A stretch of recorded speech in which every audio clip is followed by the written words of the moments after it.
Hello, I'm Dr. John Buse, a professor of medicine at the University of North Carolina in Chapel Hill, North Carolina, the United States.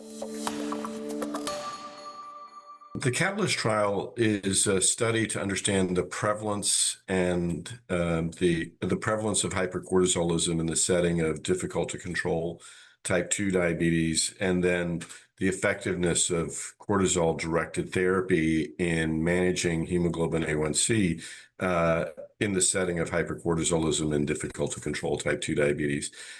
The rationale for doing the study is a changing understanding of hypercortisolism. So we all learn in medical school or nursing school or pharmacy school about Cushing's disease, which was first described in the 1930s. The original case was a woman who appeared quite rotund, had pretty massive central obesity, but had a BMI of 24 and had very specific sort of look to her. She had a round face and ruddiness and these purple violaceous stria on her abdomen, et cetera, et cetera.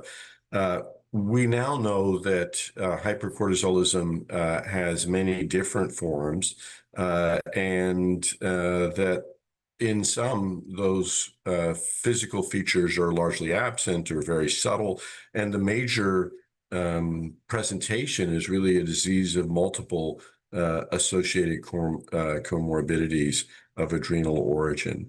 And there were some studies from around the world in Europe and South America that suggested that hypercortisolism might be more common than we expected in the setting of type 2 diabetes. But the way those studies were done, it was just a little bit unclear. Well, the study was divided into two phases. Part one was the so-called prevalence phase, and in that portion of the study, we recruited people with, quote, difficult to control type 2 diabetes.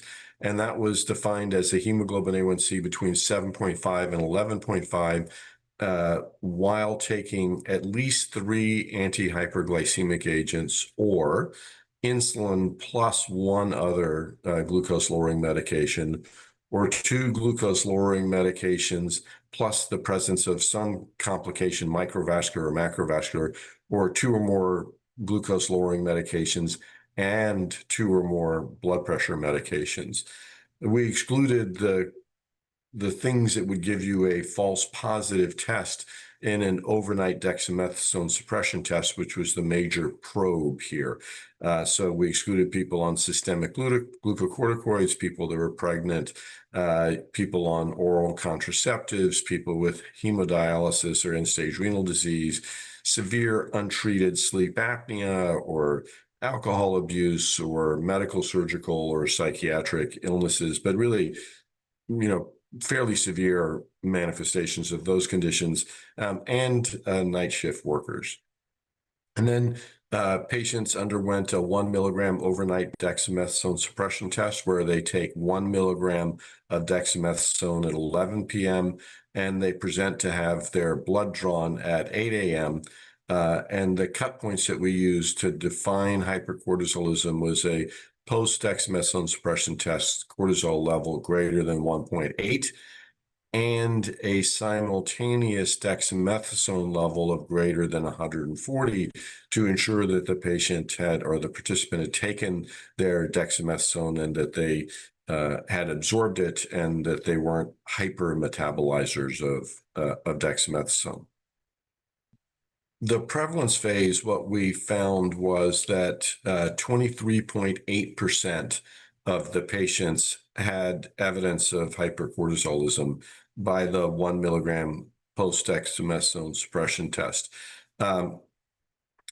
We did adrenal CTs, or actually abdominal CTs in those individuals, and about a third of the patients with hypercortisolism had some adrenal imaging abnormality that might suggest potential surgical treatment.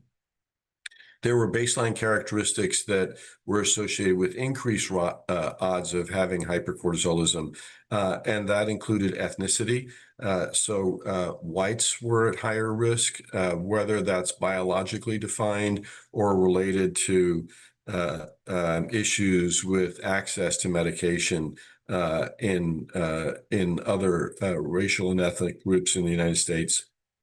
Higher age was associated with marginally higher risk.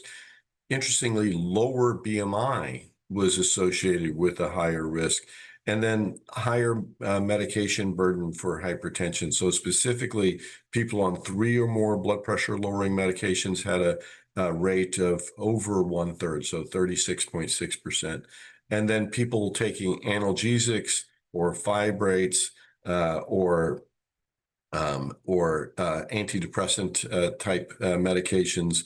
And then finally, people are taking the most modern diabetes therapies, SGLT2 inhibitors, tirzepatide, and high-dose GLP-1 receptor agonists were all at higher risk. People with cardiovascular disease were at higher risk. Then there was a second phase of the Catalyst study, and that was the treatment phase, where people were randomized 2-to-1 to mifepristone, a cortisol receptor antagonist, or placebo. The mifepristone was titrated from 300 milligrams to 600 milligrams and had an optional titration step to 900 milligrams, and they were followed for 24 weeks. To be eligible for the treatment phase, they had to have a ACTH and DHEA sulfate drawn on a day different from the dexamethasone suppression test. And that was designed to indicate with low levels of both that this was so-called ACTH independent hypercortisolism, likely of adrenal origin. And there were other inclusion and exclusion criteria to ensure that patients didn't have hypokalemia, that they weren't taking systemic glucocorticoids and drugs that are associated with interactions with mifepristone, so metabolized by CYP3A or 3A substrates. And in the treatment phase, we saw a 1.47% reduction in hemoglobin A1C from a baseline of 8.62 with mifepristone versus 0.15% reduction in A1C with placebo, for a between group difference of 1.32% in hemoglobin A1C. And that is despite the fact that more than half of the mifepristone treated patients had to have a reduction in their medication, their background medication, which was dominantly insulin, as compared to less than 20% of the patients on placebo.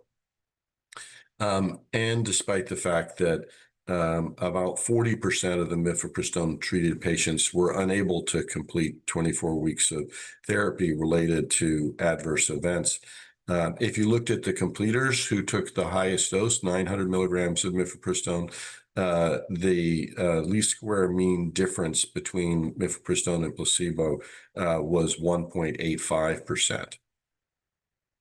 And we also saw a reduction in weight in the patients treated with mifepristone, a 5-kilogram difference in weight with the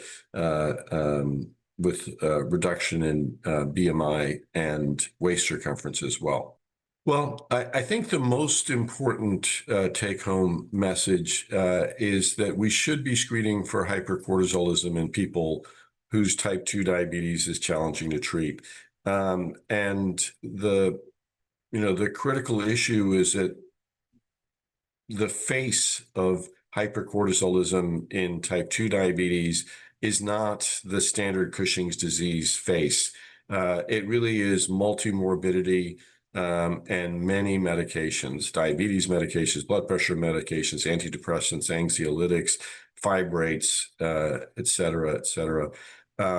So looking for people that have challenging to treat diabetes and trying to identify hypercortisolism with the dexamethasone suppression test is quite easy. 1 milligram of dexamethasone 11 p.m., single blood draw at 8 a.m. the next morning. We didn't do a whole lot of fancy follow-up testing, just on another day, DHEA sulfate and ACTH to confirm that it's ACTH independent disease, and then an adrenal CT to establish whether or not there was an adrenal abnormality. And frankly, the results with respect to mifepristone treatment were identical in those patients who had adrenal abnormalities on imaging and those who did not. The mifepristone result gives us a proof of concept that identifying and addressing hypercortisolism is a novel path to improving diabetes care in millions of people worldwide. And then specifically with regards to mifepristone, it is a relatively complicated drug to use. It requires very individualized patient-centered considerations. Specifically, there are a number of drug-drug interactions that need to be heeded. We need to set expectations appropriately with patients regarding the steroid withdrawal syndrome that's common with any kind of treatment of hypercortisolism and help manage them through that. In the context of the placebo-controlled trial, I'm not sure we did that optimally because we didn't know who was on drug and who was on placebo. And treating hypokalemia proactively and perhaps considering preemptively prescribing mineralocorticoid receptor antagonists like spironolactone when initiating mifepristone therapy. But I think of the hundreds of studies I've done in my life, this may be one that has the highest impact long-term in diabetes, as the results are so striking and the prevalence so high. Well, I think what we need most is an easier drug to use, and there is new drug development in the hypercortisolism space and other mechanisms of action that would provide potentially similar results. So there are cortisol synthesis inhibitors and other kinds of therapies that need to be studied. Lastly, the one remaining question is, would cortisol-directed therapy make every patient's diabetes better controlled? In the Catalyst study, we focus on those with a post-dexamethasone suppression test, cortisol of greater than 1.8, but there was another 25% that were between 1.2 and 1.8, and very few patients or participants had a post-dex cortisol of 0, which might be really considered the normal result.